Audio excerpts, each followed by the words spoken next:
Guys నా పేరు మైత్రి welcome to my channel. ఇప్పుడు కారణం మన ఛానల్ సబ్స్క్రైబ్ చేసుకోకపోతే ఇప్పుడే సబ్స్క్రైబ్ చేసుకోండి. పక్కనే ఉన్న బెల్ ఐకాన్ క్లిక్ చేసి ఆల్లో పెట్టుకోండి. నా ఫర్దర్స్ మిస్ అవ్వకుండా చూడొచ్చు. చాలా మంది చూస్తున్నారు కానీ సబ్స్క్రైబ్ చేసుకోవట్లా. So please try to subscribe and click the bell icon also. So బేసిక్గా పెద్ది సినిమాది నిన్న ఒక సక్సెస్ మీట్ లాంటిది ఒకటి జరిగింది. సో దాంట్లో చిరంజీవి గారు అందరూ వచ్చారు. సో సుకుమార్ గారు కూడా వచ్చారు. సో సుకుమార్ గారు వచ్చినప్పుడు ఆయన స్టేజ్ ఎక్కి మాట్లాడుతున్న టైంలో RC-17 గురించి కూడా ఆయన ప్రస్తావించారు. బట్ ఫుల్ ఫ్లెడ్జ్డ్గా ఏమి డీటెయిల్స్ అయితే చెప్పలేదు. ఆయన ఎటువంటి డీటెయిల్స్ రివీల్ అయితే చేయలేదు. బట్ RC-17 గురించి అయితే ఎత్తారు, టాపిక్ అయితే రైజ్ చేశారు. సో RC-17 గురించి ఇంకా మీ ఎక్స్పెక్టేషన్స్ మీ ఇష్టం, ఎంతైనా ఎక్స్పెక్ట్ చేసుకోండి, మీరే ఎక్స్పెక్ట్ చేసుకోండి అన్నట్టుగా ఆయన మాట్లాడారనమాట. సో చాలా పెద్ద ఎక్స్పెక్టేషన్సే పెట్టుకోవచ్చు అన్నట్టుగానే చెప్పారు ఆయన అయితే. సో RC-17 గురించి మనకు ఆయన ఎటువంటి ఇన్ఫర్మేషన్ ఇవ్వకపోయినప్పటికీ కూడా బయట ఆల్రెడీ కొన్ని థింగ్స్ నడుస్తున్నాయి. సో అవి ఏంటనేది ఈ వీడియోలో కొంచెం డీటెయిల్డ్గా డిస్కస్ చేయడానికి అయితే ట్రై చేద్దాం. సో RC-17 ఏ లెవెల్లో ఉండొచ్చు, ఎంత పెద్దగా ఉండొచ్చు. సో శిష్యుడు చేసిన సినిమానే 400 కోట్లు దాటేసింది. మరి గురువు తీస్తే ఎలా ఉంటుంది? పైగా ఆఫ్టర్ పుష్ప 2 సుకుమార్ గారు తీస్తున్న సినిమా అది.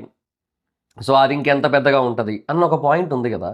సో అందుకనమాట. సో లెట్స్ సీ అన్నట్టుగా ఉంది ప్రస్తుతానికి. సో ఒకసారి దాని గురించి కొన్ని పాయింట్స్ ఉన్నాయి బయట, అది ఏంటనేది చూద్దాం. సో ఫస్ట్ థింగ్ ఏంటంటే సుకుమార్ గారు ఇంకా మాస్ సినిమా తీయట్లేదు.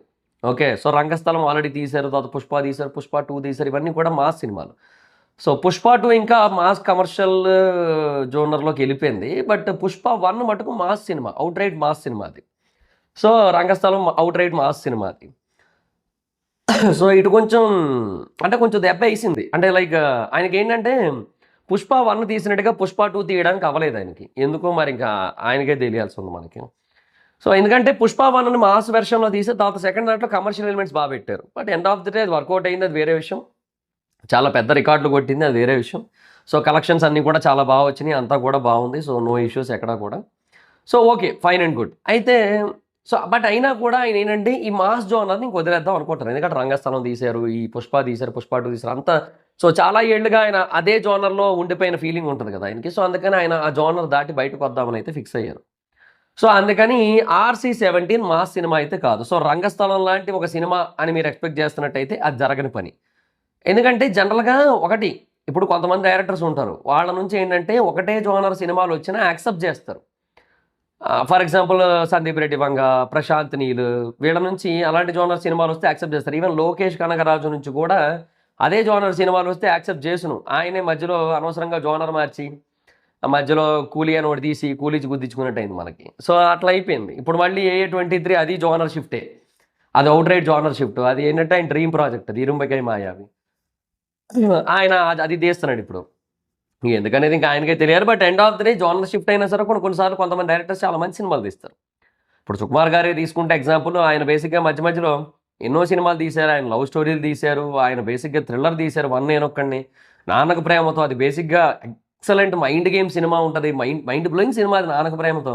దాంట్లో అంటే అలాంటి ఒక మైండ్ గేమ్లో ఫాదర్ ఎమోషన్ని ఇంక్లూడ్ చేసి దాన్ని పర్ఫెక్ట్గా పండించడం అనేది నెక్స్ట్ లెవెల్. దాని దేవిశ్రీ ప్రసాద్ గారి మ్యూజిక్ అన్నీ కూడా ఫెంటాస్టిక్, అంతా బాగానే ఉంది. కానీ RC-17కి వినపడుతున్న ఒక మాట ఏంటంటే దేవిశ్రీ ప్రసాద్ గారు మ్యూజిక్ ఉండకపోవచ్చు అని చెప్పి.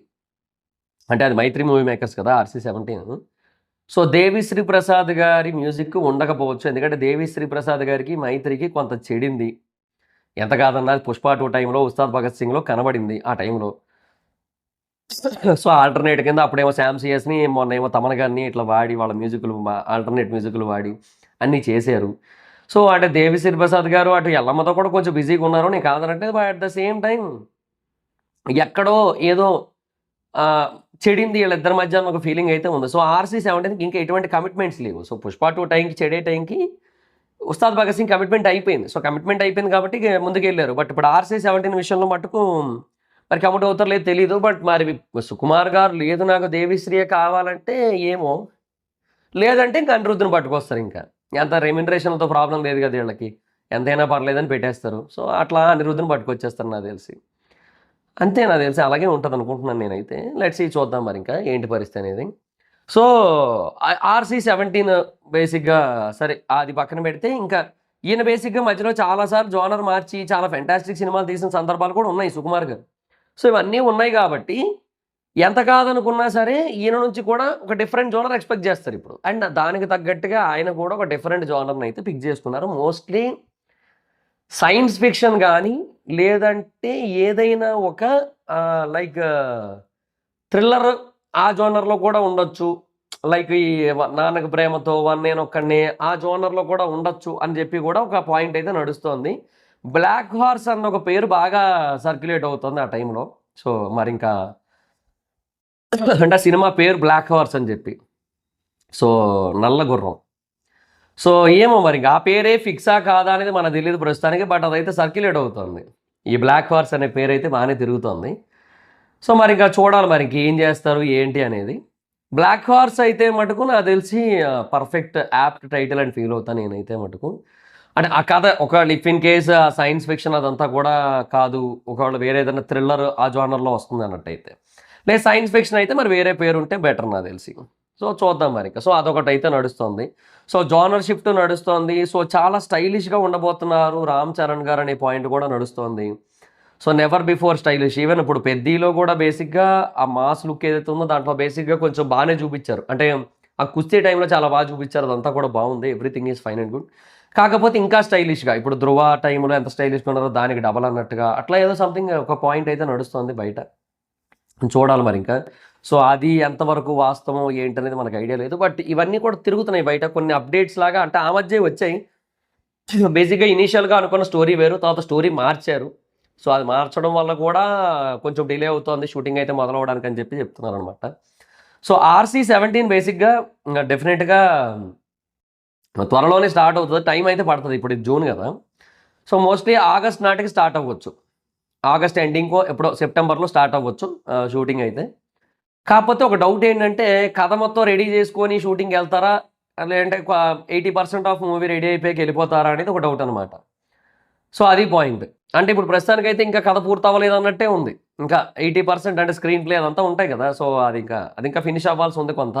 సో, అది ఫినిష్ అయిపోతే ఇంక ప్రీ ప్రొడక్షన్ ఆల్రెడీ నడుస్తోంది. ఈ గ్యాప్‌లో ప్రీ విజువలైజేషన్, ప్రీ ప్రొడక్షన్ అన్నీ నడుస్తున్నాయి. సో, దానికి తగ్గట్టుగా అంటే కొన్ని లొకేషన్ సెర్చింగ్‌లు అవి కూడా లైట్‌గా జరిగాయి ఆ మధ్య. బట్ ఎక్కువ జరగలేదు.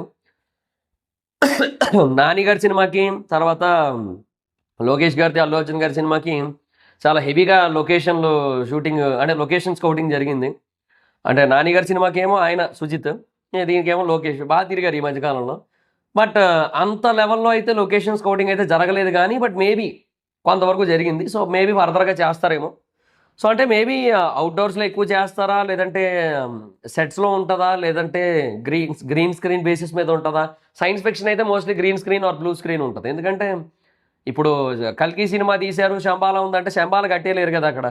'శంబాల' చాలా పెద్దది. అదంతా కట్టుకుంటూ కూర్చుంటే అది కట్టడానికే ఒక 2, 3 ఏళ్ళు పట్టేస్తది. అలాగ అవ్వదు కదా! So, green screen or blue screen ఉంటాయి. సో, అక్కడ మినిమల్ కన్‌స్ట్రక్షన్స్ అనేవి చేసి, ఆ తర్వాత అక్కడ షూటింగ్స్ అనేవి చేస్తారు. ఇవన్నీ కూడా ఉంటాయన్నమాట. సో, ఇది ఓకే. థింగ్ అది. సో, పాయింట్ ఏంటి అంటే ఇట్లాగా కొంత ప్లానింగ్‌తో అయితే ఉన్నారు సినిమా పరంగా. బట్ 'పెద్ది' సినిమా కొంచెం డిలే అవ్వడం వల్ల ఏంటంటే ఇది అంటే ఇది కొంచెం డిలే అయింది. అండ్ తర్వాత సుకుమార్ గారు కూడా ఏంటంటే కొంచెం గ్యాప్ తీసుకున్నారు బాగా. యాక్చువల్‌గా ఆయన కొంచెం 'పుష్ప 2' సంధ్య థియేటర్ ఇన్సిడెంట్ నుంచి బయటకి రావడానికి ఆయనకు కొంచెం టైం పట్టింది. ఆయనకి చాలా టైం పట్టింది గట్టిగా మాట్లాడుకుంటే. అది అది జరిగిందది. సో, 2025 సెకండ్ హాఫ్ నుంచో ఎప్పటినుంచో కథ మీద కాన్సంట్రేట్ చేశారు. ఈ కథ కాకుండా ఇంకో కథ అనుకున్నారు. సో, అలా అనమాట. అది మరి సిట్యుయేషను. సో, ఎనీథింగ్ మొత్తానికైతే ఇప్పుడు ఆఫ్టర్ 'పుష్ప 2' సుకుమార్ గారి నుంచి వస్తున్న సినిమా కాబట్టి అండ్ ఆఫ్టర్ 'పెద్ది' అండ్ ఆ 'ట్రిపుల్ ఆర్' హైప్ వీటన్నిటితో ఆఫ్టర్ దట్ వీటన్నిటితో వస్తున్న 'రామ్ చరణ్' గారి సినిమా కాబట్టి డెఫినిట్‌గా హిందీలో కొంచెం హైప్ ఉండే ఛాన్స్ అయితే ఉంది. 'పెద్ది'కి బేసిక్‌గా నేను ముందే చెప్పాను.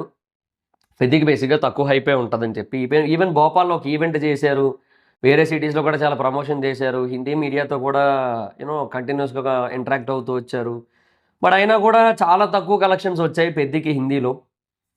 నన్నడిగితే ఇంకా బెటర్‌గా మార్కెట్ చేసుండొచ్చు. ఇంకా బెటర్‌గా పుష్ చేసుండొచ్చు సినిమాని. బట్ ఇనీషియల్‌గా ఎంత చేయాలో అంత చేశారు గానీ తర్వాత అయితే చేయలేదు మరింక. బట్ ఒకటి సుకుమార్ గారి మూవీ మటుకు 'ఆర్‌సీ-17' మటుకు డెఫినిట్‌గా చాలా గట్టిగా పుష్ అయ్యే ఛాన్స్ అయితే ఉందనిపిస్తోంది నాకైతే.